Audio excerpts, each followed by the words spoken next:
والصلاة والسلام على سيد الأنبياء والمرسلين أما بعد أعوذ بالله من الشيطان الرجيم بسم الله الرحمن الرحيم صدق الله وصدق رسوله النبي المدين الكريم ونحن على ذلك من الشاكرين والذاكرين والحمد لله رب العالمين.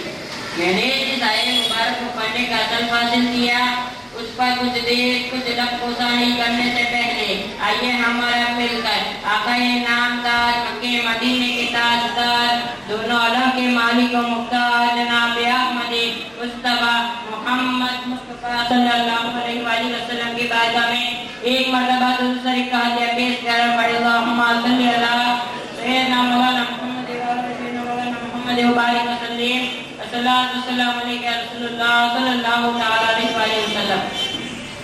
سرور کہوں کہ مالک و مولا کہوں تجھے، سرور کہوں کہ مالک و مولا کہوں تجھے، باغ خلیل کا گل زیبا کہوں تجھے. اللہ نے تیرے جسم منور کتاب سے، اللہ نے تیرے جسم منور کتاب سے اے جان جامع زانے تزلہ کہوں تجھے. تیرے جو وصف بے دنائی سے ہے بری، تیرے جو وصف بے دنائی سے ہے بری، حیران ہوں میرے شاہ میں کیا کیا کہوں تجھے. لیکن رضا نے قدم سکن اس پہ کر دیا، لیکن رضا نے قدم سکن اس پہ کر دیا، خالق کا بندہ خلق کا آقا کہوں تجھے. کہ اس وقت پوری دنیا میں بلکہ پوری ہندوستان کی سرزمین پر ہر ایرا کہرا نٹو کہرا جس کی کوئی اوقات نہیں، جس کا کوئی نسب نہیں، جس کی کوئی پہچان نہیں، وہ اٹھتا ہے اور میرے نبی کے خلاف منہ کھول کے بک بک کرنا شروع کرتا ہے. یعنی آج سستی شہرت حاصل کرنے کا سب سے بہترین ذریعہ لوگوں نے میرے نبی کی توہین کو بنا لیا ہے. اس لیے مسلمانوں کا دل سنی ہے، مسلمانوں کا دل بے چین ہے اور بے قرار ہے. اس لیے تحفظ ناموس رسالت کے حوالے سے محفلوں میں نکال ہو رہا ہے. اس لیے کہ جب بھی رسول اللہ کی توہین ہو، جب بھی رسول اللہ کی بےادبی ہو، جب بھی رسول اللہ کی گستاخی ہو تو سنت الہی کیا ہے، اللہ تعالیٰ کی سنت کیا ہے. نمبر 1، جب بھی رسول اللہ کی گستاخی ہو تو گستاخی کے وقت سب سے پہلے کام یہ کرنا ہے جو الزام نبی پر لگائے گئے ہیں ان الزاموں کا جواب دینا کہ جو تم نے الزام لگائے ہیں یہ غلط ہے اور کیسے غلط ہے. پھر اس گستاخی اس کی اوقات بتانا، یہ اللہ تعالیٰ کی سنت ہے. نمبر 2، پھر اس کی حیثیت کیا ہے وہ بتانا، وہ تو اللہ ہے، اس نے محبوب کی شان بیان کی، پھر گستاخی کو جواب دیا. لیکن ہم بندے ہیں تو ہماری تیسری ذمہ داری ہے کہ جب بھی رسول اللہ کی توہین ہو، جب بھی رسول اللہ کی بےادبی ہو، جب بھی رسول اللہ سے دور کیے جانے کی کوشش کی جائے تو ہمیں اپنے غلامی کا رشتہ اپنے نبی سے اور مضبوط کر لینا چاہیے.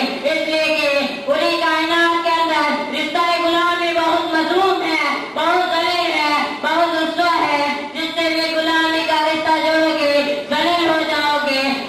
غلامی اچھی نہیں ہے، لیکن ایک ایسی غلامی ہے جو اگر نصیب ہو جاتی ہے تو کعبہ بھی پیروں کے نیچے آتا ہوا نظر آتا ہے اور اسی غلامی کو مصطفیٰ جان رحمت کی غلامی کہتے ہیں. اس لیے علامہ اقبال پکارتے ہیں کہ محمد سے وفا نے تو ہم تیرے ہیں، کہ محمد سے وفا نے تو ہم تیرے ہیں، یہ جہاں چیز ہے کیا لوہ قلم تیرے ہیں. حضور کی بیعت کا سلسلہ آج سے نہیں بلکہ جس دن سے مصطفیٰ جان رحمت نے نبوت کا اعلان کیا ہے تب سے گستاخی کا سلسلہ جاری ہے. اللہ اکبر. جب تک میرے آقا نے نبوت کا اعلان نہیں کیا تھا تب تک مکے کے لوگ آپ کو صادق الوعد الامین کہتے تھے، آپ کے عظمتوں کی قسمیں کھاتے تھے. اگر عبداللہ ظریف کا پتھر حضرت اسود کو کاٹے کی گود میں رکھنا ہوتا تو انتقال مصطفیٰ جان رحمت کا ہوتا. اگر امانتیں رکھوانے ہوتے تو انتقال مصطفیٰ جان رحمت کا ہوتا. اگر فیصلے کروانے ہوتے تو انتقال مصطفیٰ جان رحمت کا ہوتا.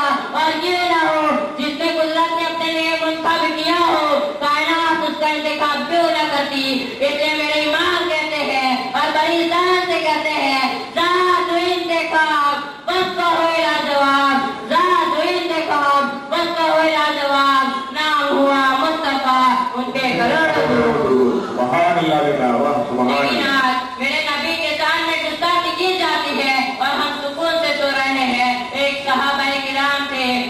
کی جماعت تھی. ایک مرتبہ ابن عمر سے پوچھا کہ بھلا جگہ آپ ایک شخص نے حضور کی شان میں گستاخی کی ہے, بتاؤ اس کا فتویٰ کیا ہے. تو ابن عمر غصے میں آ گئے اور کہا فتویٰ پوچھنے آ گئے ہو, پہلے حضور کا قتل کیوں نہیں کیا. میرے حضور نے فرمایا من شبہ نبی سب کو لو ہو, جو قیامت تک حضور کی شان میں بات کرے, جو حضور کی شان میں گستاخی کرے, اسے کاٹ کے رکھ دو. یہ میرے حضور نے فرمایا. لیکن ہاں افسوس, میرے ملک ہندوستان میں کچھ کتے میرے نبی کی عظمت کی طرف انگلی اٹھاتے ہیں. وہ یاد رکھے, اگر تو حکومت کے نشے میں آ کر میرے نبی کے ارشاد کو بار بار استعمال کرتے ہو تو ہمارے جذبات بے قرار ہوتے ہیں. لوگوں کو یہ لگتا ہے کہ اتنے اگریسو ہو جاتے ہو, کہ اتنی بڑکاؤ باتیں کرتے ہو. ہم نے تو بار